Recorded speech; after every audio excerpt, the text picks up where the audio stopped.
A man in a worn leather jacket and dusty jeans walked into a five-star hotel in Beverly Hills.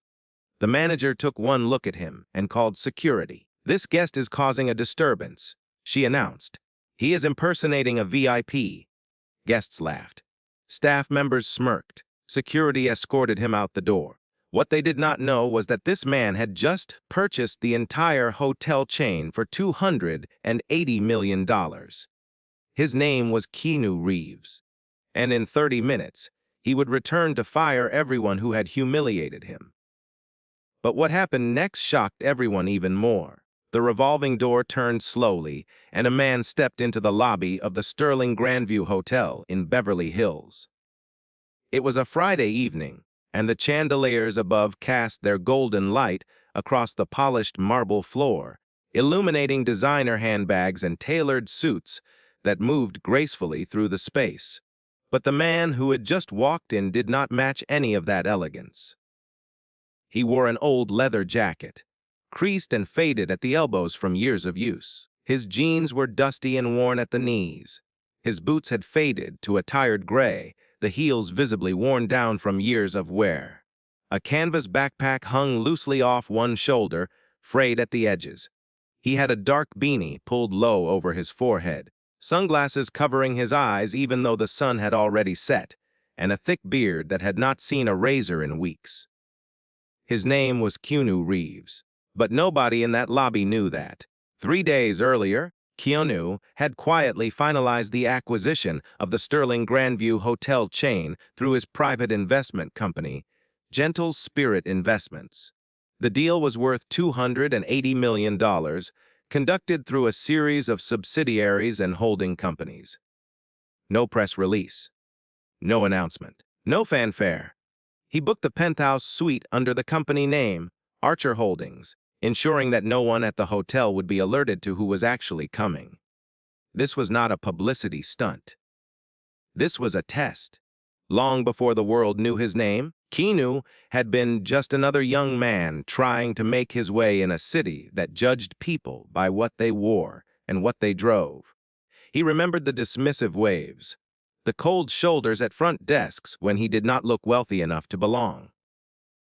Those memories never faded, even after all these years of success.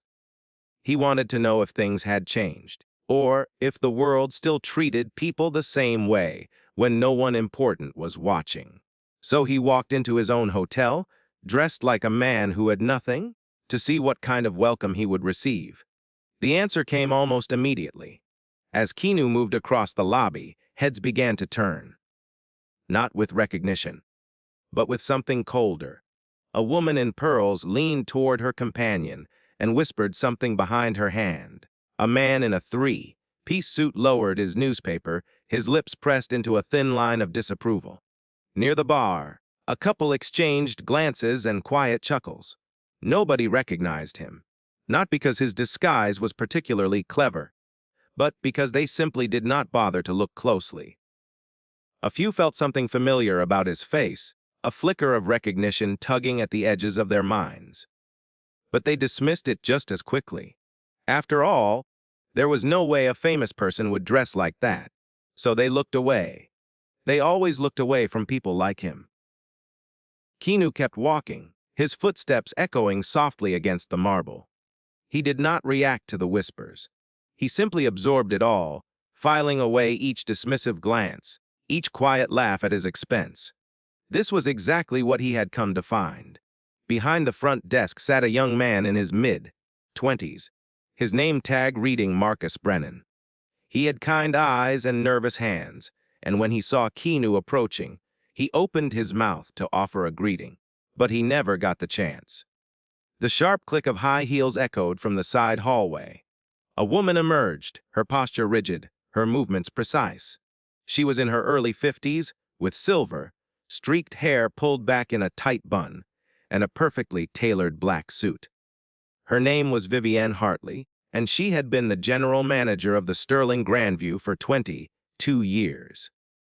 Her eyes swept over Keanu from head to toe. They lingered on his worn boots, traveled up to his dusty jeans, and finally settled on his face, half hidden behind sunglasses, and an unkempt beard. In that single glance, she made her judgment. "This area is reserved for hotel guests," she said, her voice cool and measured. "Would do not accommodate walk-ins from the street." Keanu met her gaze without removing his sunglasses.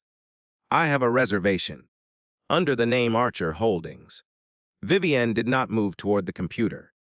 She did not ask Marcus to check the system. She simply tilted her head slightly, the way one might examine an insect that had wandered into a pristine kitchen. "I think you have the wrong hotel," she said, her smile thin and practiced. "Perhaps you would be more comfortable somewhere more suited to your situation." Behind her, a soft laugh rippled through the lobby. Keanu remained still. "I would appreciate it if you would check the system," he said evenly. Vivienne's smile tightened. "There is really no need for that." Keanu reached into the inside pocket of his leather jacket and pulled out a sleek black card. It caught the light as he placed it on the counter, face up. A Centurion card. The American Express black card, issued only by invitation to those with a net worth of tens of millions of dollars. Vivienne glanced at it briefly. Then she let out a small, dismissive laugh. "You think I have not seen fake cards before," she said, loud enough for those nearby to hear. "These days, anyone can buy one of these online for $20. A gasp rippled through the lobby. Even Marcus flinched at the accusation. Keanu did not react. His hand remained beside the card, steady and composed. "I am asking you one more time," he said, his voice still calm but carrying a new weight. "Please check the reservation system." Vivienne's eyes narrowed. For 22 years, she had built her reputation on maintaining the standards of this hotel, on keeping out the people who did not belong. And this man, with his worn clothes and his questionable card, was exactly the kind of person she had trained herself to identify and remove. She turned to the side, pressed a button beneath the counter, and spoke sharply into a radio. "This guest is causing a disturbance. Please send security to escort him out." Behind the desk, Marcus sat frozen. Something was wrong. He could feel it. The way this man spoke, the way he stood, the quiet certainty in his voice. None of it matched the profile of a scammer. Marcus opened his mouth. "Mrs. Hartley, maybe I should just check the system quickly to make sure." Vivienne spun around, her eyes sharp as daggers. "Marcus," she said, her voice dropping to a dangerous whisper. "I do not need anyone to tell me how to do my job. If you want to keep your position here, you will remain silent." Marcus swallowed hard. The words died in his throat. He wanted to say more, wanted to insist that something felt deeply wrong. But the fear of losing his job kept him quiet. He hated himself for it. Heavy footsteps approached from the far end of the lobby. Two security guards emerged from a side corridor, both wearing dark suits. Their names were Gerald and Theo, and they moved with the quiet confidence of men who were used to removing problems without making a scene. Vivienne pointed at Keanu. "This individual is attempting to impersonate a VIP guest," she announced, her voice carrying across the lobby. "He has presented what appears to be a counterfeit credit card and is refusing to leave. This is exactly why we maintain strict standards at the Sterling Grandview." Around the lobby, phones began to rise. Screens glowed as guests angled for better shots, recording what they believed would be an amusing story to share later. Near the desk, Nina, another front desk clerk, covered her mouth to stifle a laugh as she whispered to a colleague. Gerald stepped forward, his voice low and professional. "Sir, I need you to come with us." Keanu looked at him, then at Theo, then at the faces around the lobby. He did not resist. He did not argue. He simply nodded once and began to walk toward the exit. As he passed the front desk, he slowed for just a moment. His eyes found Marcus, still sitting there, pale and trembling. Keanu leaned in slightly and spoke in a voice so quiet that only Marcus could hear. "I will remember who stayed silent tonight." Then he straightened and continued walking, flanked by the two security guards. Behind him, Vivienne stood tall, accepting the approving nods from the guests around her. A distinguished older gentleman walked over and shook her hand firmly. "Well handled," he said. "Cannot be too careful these days." Vivian smiled graciously. "That is precisely what I am here for. To protect the experience of our valued guests." The revolving door pushed Keanu out into the evening air. He stood beneath the golden glow of the hotel sign. The words, "The Sterling Grandview," shining above him. The night breeze carried the distant sound of traffic, and somewhere in the darkness, a siren wailed and faded. Keanu did not look angry. His face was calm, almost serene. He had come to find out who his employees really were when they thought no one was watching. And they had shown him. The manager who refused to check a reservation. The guards who followed orders without question. The clerk who laughed. The young man who chose silence over courage. And the guests who turned someone's humiliation into entertainment. They had all failed. Effortlessly. Completely. Keanu reached into his pocket and pulled out his phone. He looked back at the glowing lobby through the glass doors, where Vivienne Hartley was laughing at something a guest had said, her champagne flute raised in quiet celebration. His thumb hovered over a contact name. Diane? 30 minutes.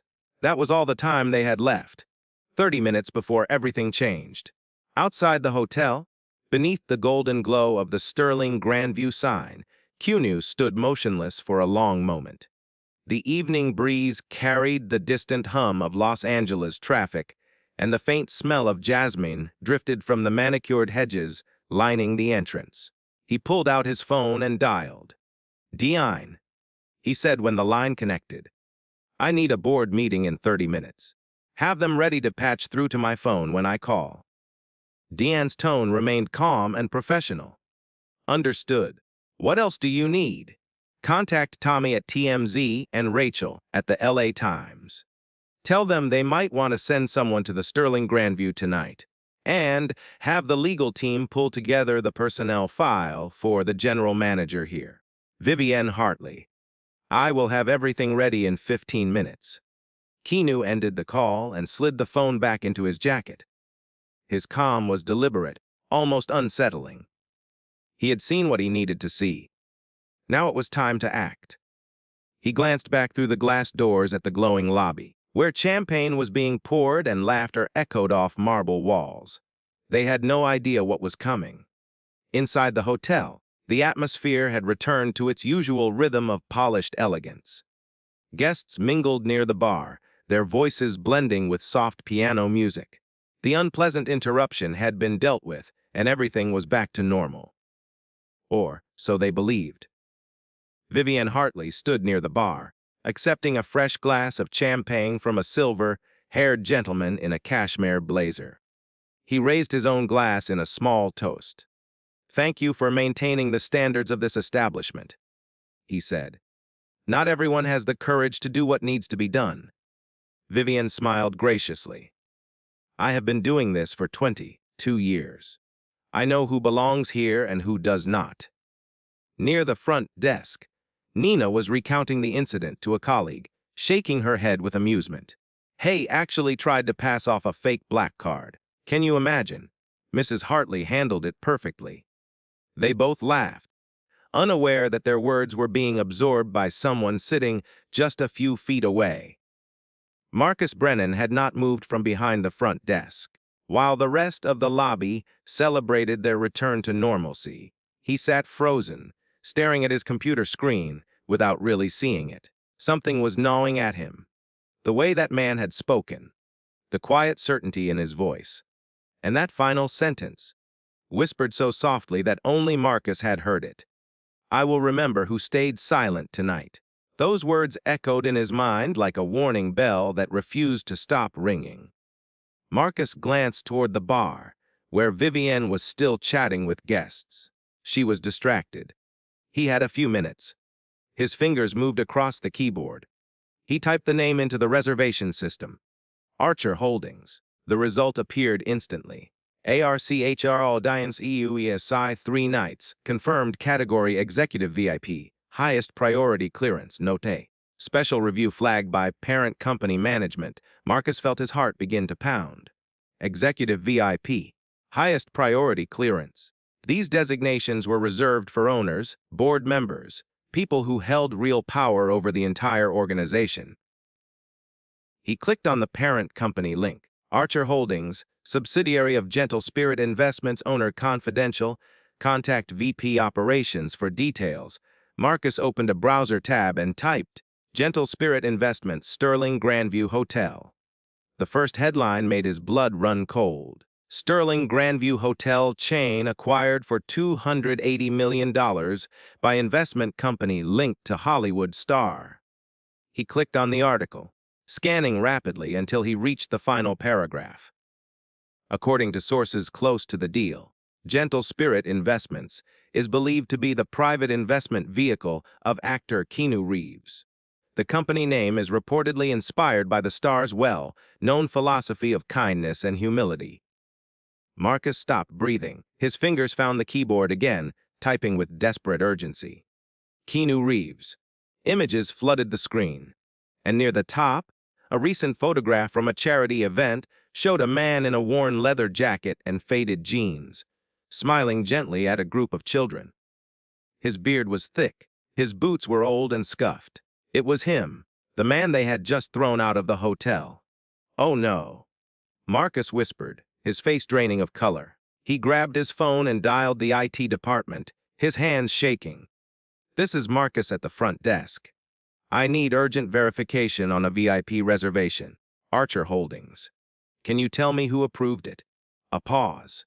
The sound of typing. Then a voice that made Marcus want to sink through the floor. That reservation was approved directly by the new ownership office. Is there a problem? Marcus ended the call without answering. He stared at the glass doors, at the darkness beyond. The new ownership office. Keanu Reeves was not just a guest. He was not just a celebrity who had been wrongly turned away. He was the owner of the building. The owner of every contract, every uniform, every paycheck in this entire hotel. And they had thrown him out like a vagrant. Marcus looked at Vivian again. She was reaching for another glass of champagne, her smile radiant with self-satisfaction. She had no idea. None of them did. But they were about to find out. Exactly 30 minutes after being escorted out, the revolving door of the Sterling Grandview turned once more. Keanu stepped back into the lobby. He wore the same worn clothes as before. Nothing about his appearance had changed. But something in the air shifted the moment he crossed the threshold. It was as if an invisible wave rolled through the room, silencing conversations mid-sentence and freezing champagne glasses halfway to lips. The piano music continued for a few more notes before the pianist noticed the strange stillness and let his hands fall silent. A woman near the fireplace dropped her phone onto the carpet. A man on a business call stopped mid-word, forgetting what he had been saying. In the 30 minutes since Keanu had left, rumors had begun spreading across social media about the identity of the man in the leather jacket. Near the entrance, Gerald stood rooted to the spot. His phone displayed a social media post with a photograph of the man now walking toward him. The caption read, "Is this Keanu Reeves being kicked out of his own hotel?" Gerald's face went pale. Behind the front desk, Marcus rose slowly from his chair. "He came back," Marcus said, his voice barely above a whisper. He actually came back. At the bar, Vivian heard the sudden silence. She set down her champagne glass and turned around. When she saw the man in the leather jacket walking across her lobby, her eyes narrowed with displeasure. "What is he doing back in here?" she muttered, already moving toward the front desk. She still did not know. Even now, with the entire room holding its breath, she still did not understand what was happening. Keanu walked with measured steps, his footsteps echoing in the unnatural quiet. He did not look at the guests who stared at him. He simply walked straight to the front desk and stopped in front of Marcus. His voice was calm, almost gentle. "I believe you still have my reservation in the system." Marcus swallowed hard. The screen in front of him still displayed everything he had found. "Yes, sir," Marcus managed to say, his voice cracking. "Penthouse suite. 3 nights. Confirmed. The words fell into the silence like stones dropped into still water. Near the bar, a woman turned to her husband with wide eyes. Did he say penthouse? Vivienne pushed through the small crowd that had gathered near the desk, her heels clicking sharply against the marble. What is going on here? She demanded, her voice still carrying the authority she believed she possessed. Why is this man back in my hotel? Keanu did not look at her. Not yet. He simply stood there, waiting, because he knew what was coming next. And so, finally, did Marcus. The silence in the lobby was so complete that the soft hum of the air conditioning seemed deafening. Every eye was fixed on the man standing at the front desk, the man in the worn, leather jacket who had just been confirmed as a penthouse guest. Vivienne Hartley pushed her way to the front of the small crowd, her heels striking the marble with sharp, impatient clicks. Her face was flushed with confusion and barely contained irritation. I demand to know what is happening here, she said, her voice cutting through the stillness. This man was removed from this hotel 30 minutes ago for attempting to deceive our staff. How does he suddenly have a confirmed reservation? Keanu finally turned to look at her. His expression was calm, almost serene. Without a word, he reached into the inside pocket of his jacket and pulled out a black business card with silver lettering. He placed it gently on the counter, face up. K&N-Revs owner, Sterling Grandview Holdings, Gentle Spirit Investments. The words sat there, gleaming under the chandelier light. Vivienne stared at the card. Her mouth opened, then closed. For a moment, she seemed unable to process what she was seeing. Then her lips twisted into a dismissive smile. Anyone can print a business card, she said, though her voice had lost some of its earlier confidence. This proves nothing. Keanu did not argue.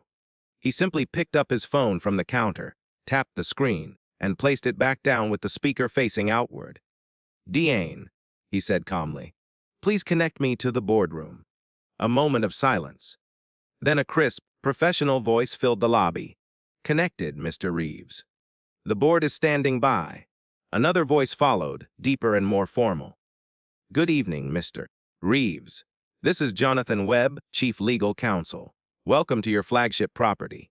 We have been monitoring the situation and are prepared to proceed on your instructions. The words echoed off the marble walls. Flagship property. Your instructions. Vivienne's face drained of color. A third voice came through the speaker, this one belonging to a woman. Mr. Reeves, this is Catherine Park, Director of Communications. I should inform you that TMZ and the LA Times have arrived outside. Several videos from inside the hotel are already circulating on social media. We are prepared to issue a statement whenever you are ready. The lobby had become so quiet that the voices from the phone seemed to fill every corner of the room. Guests who had been watching with curiosity now stood frozen with dawning comprehension. The whispers that had mocked this man 30 minutes ago had died completely. Vivienne turned slowly, her eyes scanning the room as if searching for someone to support her, to speak up on her behalf. The silver-haired gentleman who had toasted her earlier was now studying his shoes. The woman who had laughed at the vagrant was pretending to check her phone. One by one, every face that had validated her authority now turned away. She was alone. Keanu ended the call and slid the phone back into his pocket. When he spoke, his voice was not loud, but it carried to every corner of the silent lobby.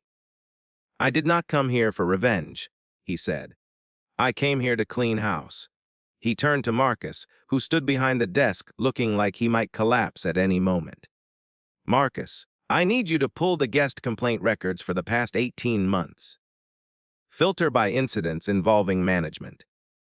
Marcus nodded, his hands trembling as he typed. The keyboard clicks sounded impossibly loud in the stillness. After a few seconds, he swallowed hard and read from the screen. 23 complaints, sir. All of them involve Mrs. Vivienne Hartley. A murmur rippled through the watching crowd. Keanu nodded slowly, and the confidential settlements. Marcus clicked again.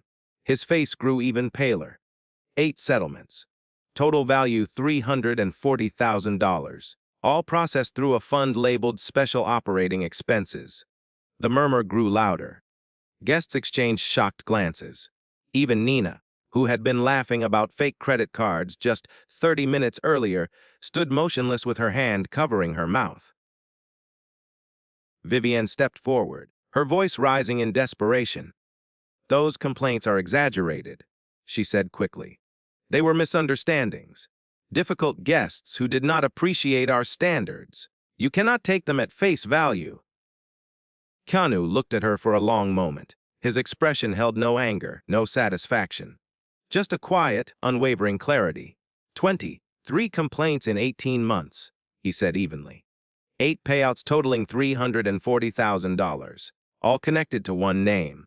He paused. "This is not a pattern, Mrs. Hartley. This is a practice." Vivienne opened her mouth to respond, but before she could speak, a new voice cut through the tension. "She yelled at me once, for no reason at all." Everyone turned.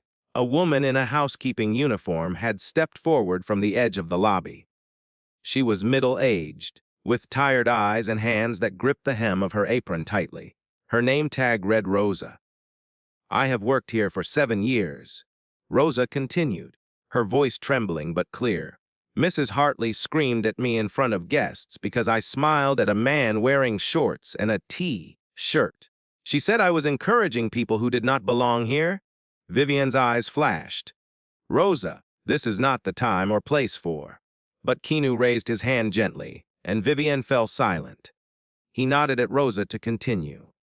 Before Rosa could speak again, another voice joined in. "I am Eduardo." A man in a doorman's uniform stepped forward. "Last month, she threatened to fire me because I held the door too long for a family. She said they did not look like our guests." Then another voice. A young woman from the concierge desk. "She told me to stop being so friendly to people who could not afford to tip properly." And another. A server from the restaurant. "She made me move a couple to a back table because their clothes were not elegant enough for the main dining room." One by one, they came forward, housekeepers, valets, bellhops, kitchen staff, each with a story, each with a memory of humiliation, of threats, of being made to feel small for showing basic human kindness. Vivienne spun around, her eyes darting from face to face. These were the people who had obeyed her orders for years. The people who had lowered their eyes when she passed. The people she had believed would never dare to speak against her. Now they stood straight. Now they spoke. The silence she had relied upon for 22 years was finally breaking. Keanu watched and listened. He did not interrupt. He did not need to. The truth was speaking for itself. When the last voice had faded, he turned back to Vivienne. She stood alone in the center of the lobby, surrounded by the employees she had once controlled, abandoned by the guests who had once praised her. "I built this career over 22 years, she said, her voice cracking. 22 years of maintaining standards, of protecting this hotel's reputation. You cannot just. You had 22 years to treat people with dignity," Keanu said quietly. "You chose differently."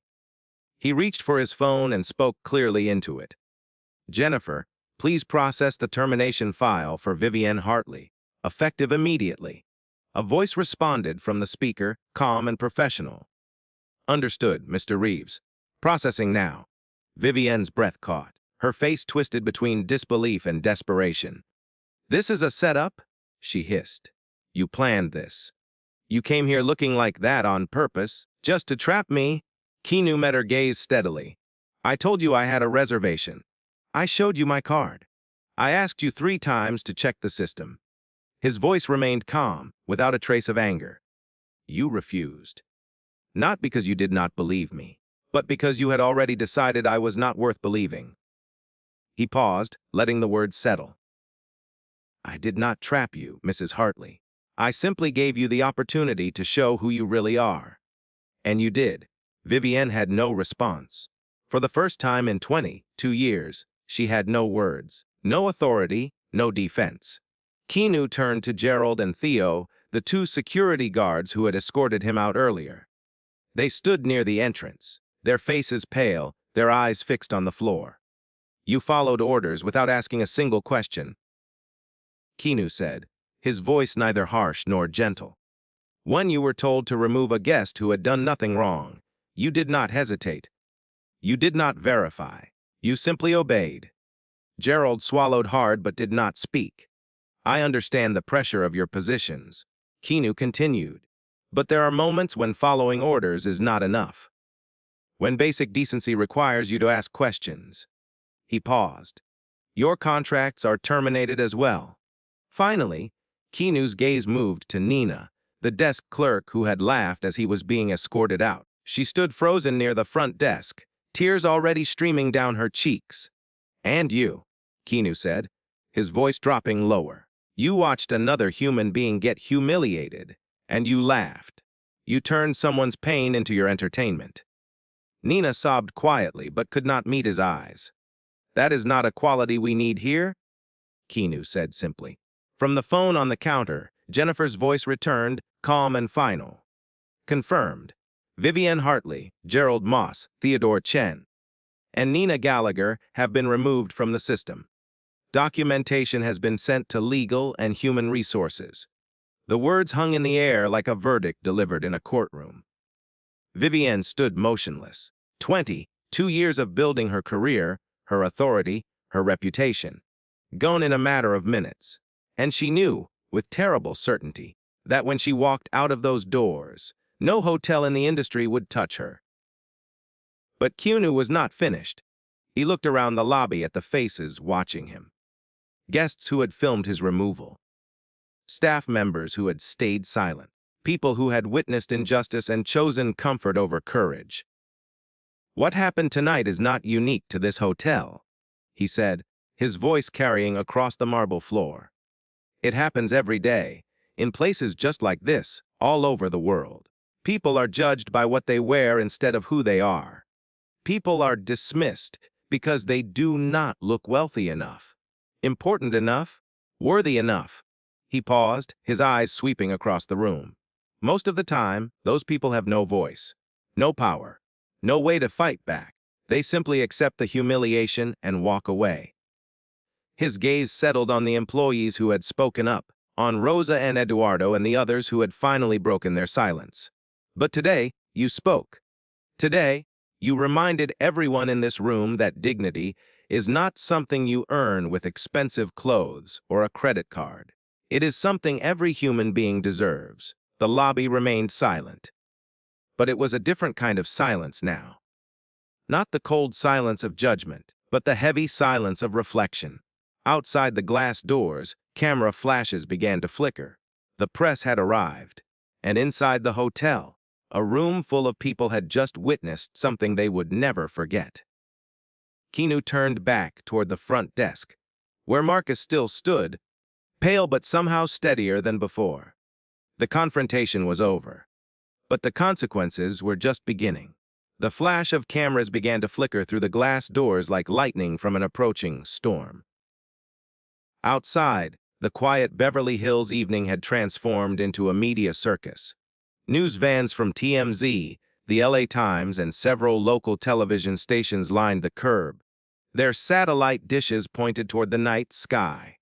Reporters clutched microphones and jostled for position near the hotel entrance, their breath visible in the cool air as they waited for a glimpse of the story unfolding inside.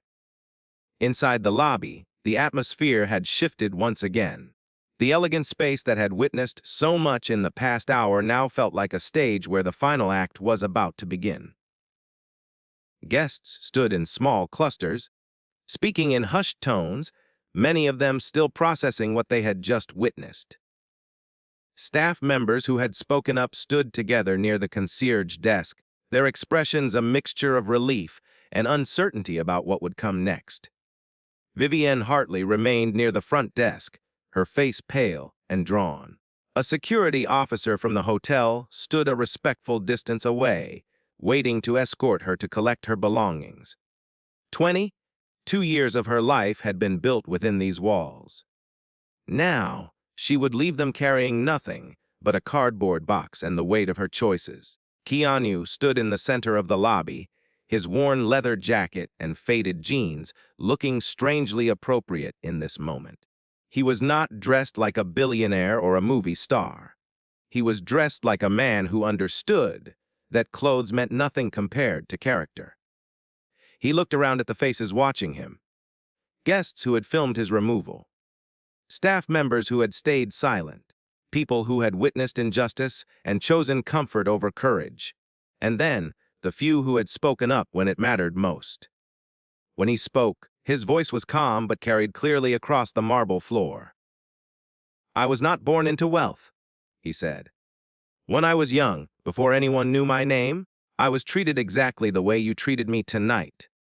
Looked up and down, dismissed before I could even speak, told that I did not belong in places where people wore nicer clothes than mine."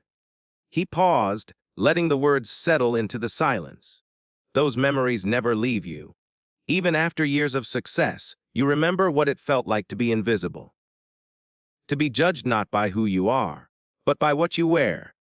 A woman near the fireplace lowered her eyes. A man in a tailored suit shifted uncomfortably. The silver-haired gentleman who had praised Vivienne earlier now stared at the floor, unable to meet anyone's gaze. "I did not buy this hotel to make money," Keanu continued. "I bought it because I wanted to change something. I wanted to create a place where every person who walks through those doors is treated with dignity. Not because of what they can afford, not because of how they look, but simply because they are human beings who deserve respect." He looked toward the employees who had found the courage to speak. Rosa, with her tired eyes and trembling hands. Eduardo, standing tall in his doorman's uniform. The young woman from the concierge desk. The server who had been forced to move guests to back tables. "You reminded everyone in this room what courage looks like," Keanu said to them. "It is not easy to speak up against power. It is not easy to risk your job for the sake of what is right. But you did it anyway, and that matters more than you know." Rosa wiped her eyes with the back of her hand.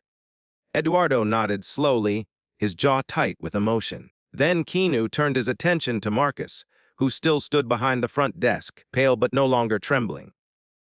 "Marcus," Keanu said, "come here." Marcus walked around the desk and stopped a few feet from Keanu. His heart was pounding, but he forced himself to stand straight and meet the man's eyes. "You stayed silent when I was being removed," Keanu said. His voice held no accusation, but the words still cut deep. "You knew something was wrong, but you chose safety over action." Marcus swallowed hard. "Yes, sir. I am sorry. I should have done more. I should have." Keanu raised his hand gently, and Marcus fell silent. "But you were also the only one who tried to speak up, even when you were threatened. You checked the system after I left, even though no one asked you to. You called the IT department to verify the reservation." Keanu paused.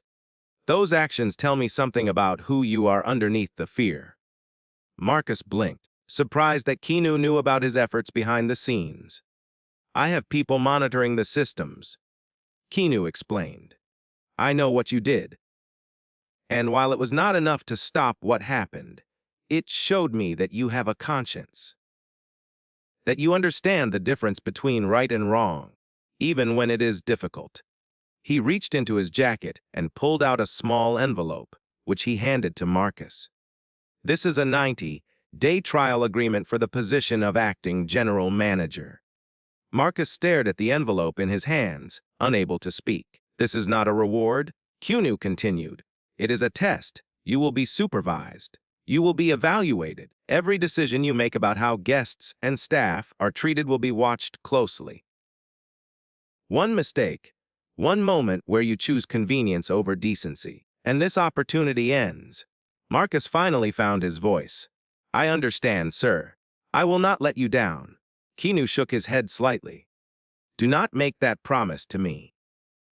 Make it to the people who will walk through those doors every day. The ones who look like they belong, and the ones who do not.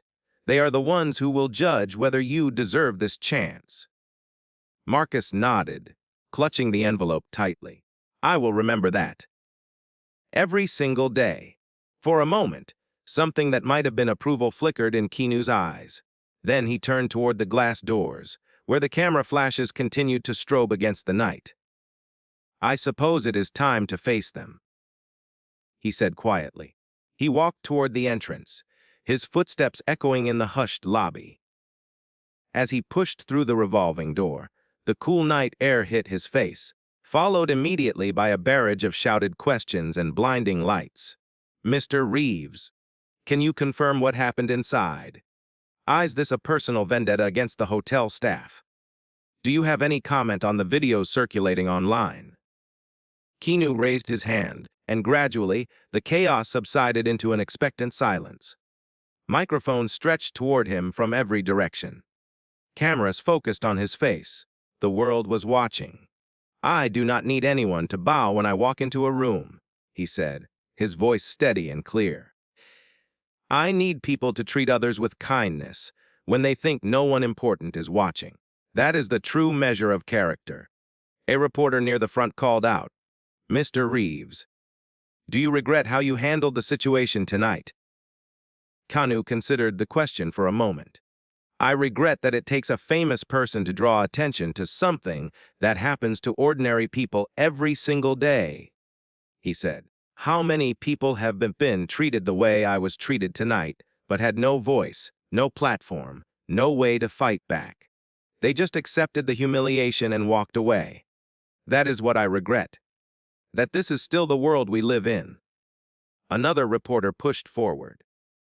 What do you hope people take away from this?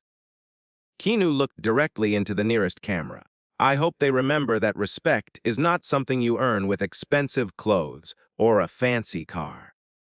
It is something every human being deserves, simply because they exist. And I hope that the next time someone walks into a place looking like they do not belong, people will think twice before deciding they know everything about that person based on what they see. The questions continued, but Keanu had said what he needed to say. He answered a few more queries briefly, then excused himself and turned back toward the hotel. As he approached the entrance, he noticed Vivienne standing near the side door, a cardboard box in her arms. A security officer waited beside her, ready to escort her out through the staff exit. Her face was blank, emptied of the arrogance that had defined her for so many years. Keanu changed direction and walked toward her. Vivienne stiffened as he approached, her grip tightening on the box. She expected anger. She expected a final lecture, a parting shot designed to humiliate her further.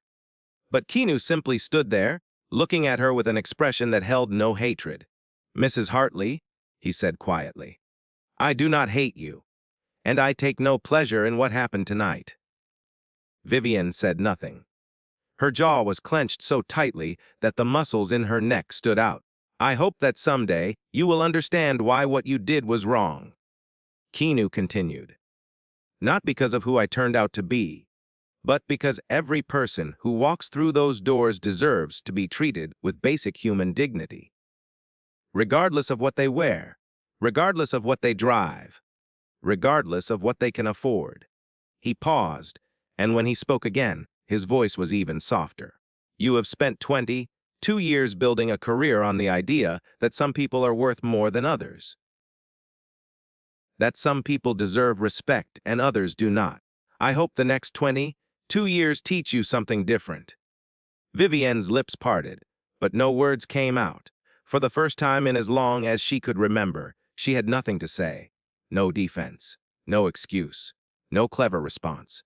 She simply stood there, holding her box of belongings, as the man she had dismissed as worthless offered her something she had never given anyone else. Grace. Keanu nodded once, then turned and walked back into the lobby. Vivienne watched him go. Then she turned toward the staff exit, where the security officer held the door open for her. She stepped through without looking back, disappearing into the night with nothing but a cardboard box and the memory of everything she had lost. Inside the hotel, Keanu found Marcus waiting near the front desk. Sir? Marcus said hesitantly. What happens now? Keanu looked around the lobby. The guests were beginning to disperse. The staff members who had spoken up were talking quietly among themselves. The camera flashes outside had started to fade as reporters began packing up their equipment. Now, Keanu said, we rebuild. Not the building, the culture. The way people are treated here. The way every person who walks through those doors feels when they leave. He placed a hand briefly on Marcus's shoulder. That starts with you. Show me that I made the right choice tonight. Marcus straightened his spine, feeling the weight of responsibility settle onto his shoulders. It was heavy, but for the first time in his life, it also felt right. I will, sir, he said. I promise. Keanu nodded and began walking toward the elevator, but before he reached it, he paused and looked back at Marcus. One more thing, he said. Tomorrow morning, I want you to personally greet every guest who checks in. No matter what they look like. No matter what they are wearing, every single one. Marcus nodded. Yes, sir. And Marcus, sir. Keanu's expression softened just slightly. Call me Keanu. Then he stepped into the elevator, and the doors closed behind him.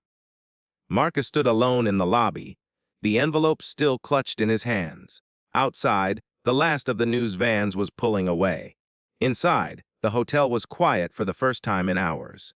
But Marcus knew that the real work was just beginning.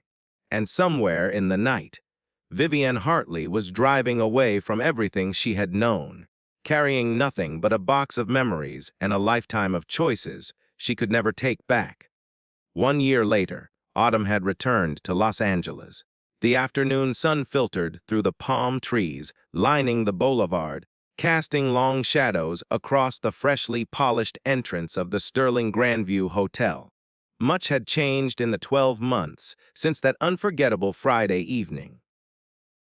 The building looked the same from the outside, with its elegant facade and golden signage. But inside, something fundamental had shifted. Near the entrance, mounted on the wall where every guest could see it upon arrival, hung a new bronze plaque. The words engraved upon it were simple, but they carried the weight of everything that had happened within these walls. Respect has no dress code. The Sterling Grandview, where everyone is a valued guest.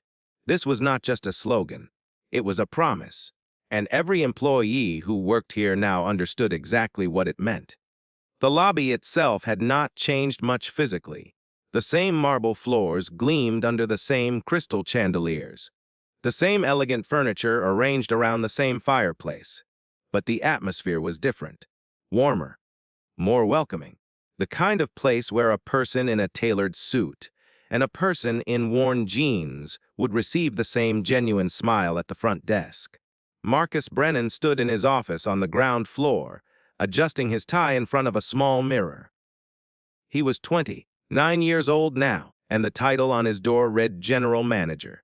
Not acting general manager, not temporary, permanent. The 90-day trial had ended 8 months ago. He had passed. Not because he had done anything extraordinary, but because he had done something simple. He had treated every person who walked through those doors with the same respect, regardless of what they looked like. On his desk sat a framed photograph. It showed Marcus standing beside Rosa, Eduardo, and several other staff members who had spoken up on that night 1 year ago. They were all smiling. Behind them, barely visible, was the bronze plaque that now hung in the lobby. Next to the photograph was a small card, worn at the edges from being handled so many times. It contained a handwritten note that Marcus had received from Keanu 3 months after that night. The true test of character is not how you treat people who can help you. It is how you treat people who cannot. Keep passing that test. Marcus read those words every morning before he started his shift. They reminded him why he was here and what he was supposed to do. Every new employee who joined the Sterling Grandview now received the same orientation. And Marcus always delivered the first lesson himself. Never judge anyone by how they look. He would say, standing before each group of new hires. The most simply dressed person might be the most important guest we ever receive. But even if they are not important, even if they have no power and no influence, they still deserve to be treated with dignity. Because that is who we are. That is what this place stands for. The new employees would nod, some of them not fully understanding yet. But they would learn. They would see how Marcus greeted every guest personally, how he remembered names, how he never looked down at someone's shoes to decide how much attention they deserved. And slowly, they would understand that this was not just policy. It was culture. Far from the gleaming lobby of the Sterling Grandview, in a modest apartment on the outskirts of the city, Vivienne Hartley sat by her window, watching the afternoon light fade. The past year had been the hardest of her life. After that night, the videos had spread everywhere. Within 48 hours, her face had been seen by over 40 million people. The headlines were brutal. The comments were worse. She became the symbol of everything people hated about wealthy establishments and the people who ran them. No hotel would hire her. No hospitality company would return her calls. 22 years of building a career had been erased in a single evening, replaced by a reputation she could never escape. For the first 3 months, she had been angry. At Keanu for setting her up, at the staff who had spoken against her, at the world for refusing to see her side of the story. She wrote letters of defense. She considered lawsuits. She blamed everyone except herself. But somewhere around the 4th month, alone in her apartment with nothing but time to think, something had begun to crack inside her. She started replaying that night in her mind. Not from her perspective, but from his. A man walks into a hotel after a long flight. He is tired. He is dressed simply. He has a reservation. He asks to be checked in. And instead of being helped, he is mocked, dismissed, thrown out like garbage. For the first time in her life, Vivienne tried to imagine how that must have felt. And for the first time, she felt something she had never allowed herself to feel before. Shame. 6 months after that night, she had written a letter to Keanu, not asking for her job back, not making excuses, just asking if they could talk. She wanted to apologize in person. She wanted to explain that she was beginning to understand what she had done wrong. She never received a reply. She did not blame him. She would not have replied either. Around that same time, desperate to do something other than sit alone with her thoughts, Vivienne had started volunteering at a homeless shelter on the east side of the city. She did not know why she chose that place, perhaps because it was as far from the world of luxury hotels as she could possibly get. On her first day, a man with weathered skin and hollow eyes had looked at her expensive coat and asked, "Who are you to think you can help us?" The question had cut deeper than any headline ever could. Because for the first time, she was on the other side. She was being judged by her appearance.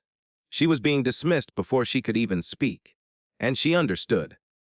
Now, a year later, Vivienne still volunteered at that shelter twice a week. She served meals. She sorted donations.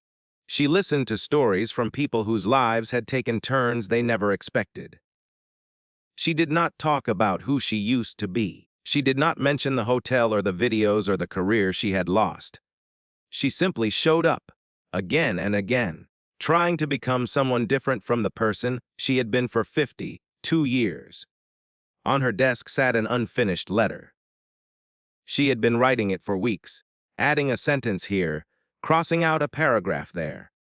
It was addressed to Keanu, but she was not sure she would ever send it. "I do not expect you to forgive me." The letter read, "I do not deserve that. But I wanted you to know that what happened that night changed me. Not immediately. It took months of anger and denial before I could see the truth. But I see it now. I spent 22 years looking at people and deciding their worth based on what they wore. I told myself I was maintaining standards, protecting the brand. But I was, really, just protecting my own sense of superiority. I needed to believe that some people were worth more than others, because it made me feel like I was worth something. I was wrong. About everything. I do not know if I will ever be able to make up for the harm I caused. To you, to the guests I turned away, to the employees I belittled. But I am trying. Every day, I am trying to become the kind of person who sees other people as human beings first. This is not a happy ending. I know that. Some mistakes cannot be fully repaired. But perhaps they can be learned from. Perhaps they can become the beginning of something better. Thank you for showing me who I really was. Even though it destroyed everything I had built, it also gave me the chance to build something new. Something better. Vivienne set down her pen and looked out the window. The sun was setting, painting the sky in shades of orange and gold. She did not know what the future held. She did not know if she would ever work in hospitality again, or if anyone would ever look at her and see anything other than the woman from those videos. But she knew one thing. She was not the same person she had been a year ago. And that, perhaps, was enough for now. Back at the Sterling Grandview, the afternoon had turned to evening. Marcus was standing near the front desk, reviewing the next day's arrivals, when the revolving door turned and a familiar figure stepped into the lobby. Keanu Reeves walked in wearing the same kind of clothes he had worn a year ago. A worn leather jacket, faded jeans, boots that had seen better days. His beard was neatly trimmed now, but otherwise, he looked exactly the same as the man who had been thrown out of this hotel 12 months earlier. This time, the reaction was very different. The doorman smiled and held the door wide. "Welcome back, Mr. Reeves." A bellhop nearby straightened up and nodded respectfully. Rosa, who happened to be walking through the lobby with a stack of fresh linens, stopped in her tracks. A warm smile spread across her face, and she raised her hand in a small wave. Keanu waved back. Marcus walked forward to meet him, extending his hand. "Keanu, it is good to see you again." Keanu shook his hand firmly. "Marcus, the place looks good. Feels different." "It is different," Marcus said. "Thanks to you."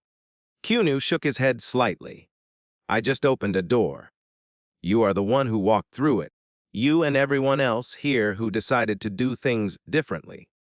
He looked around the lobby, taking in the familiar space with fresh eyes.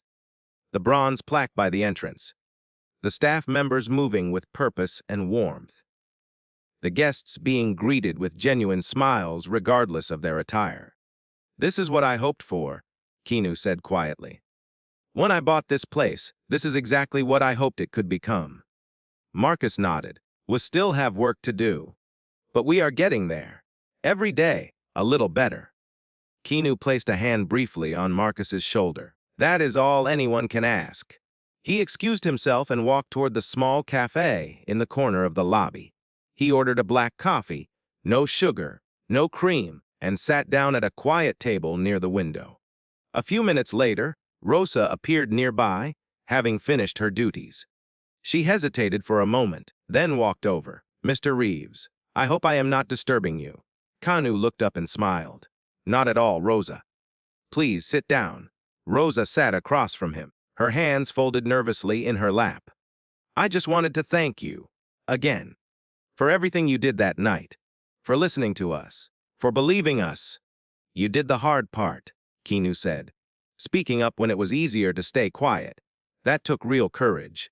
Rosa shook her head. "I was terrified. My hands were shaking so badly I thought everyone could see." "Courage is not the absence of fear," Keanu replied gently. "It is being afraid and doing the right thing anyway." They talked for a while longer about her family, about the changes at the hotel, about how different things felt now compared to a year ago.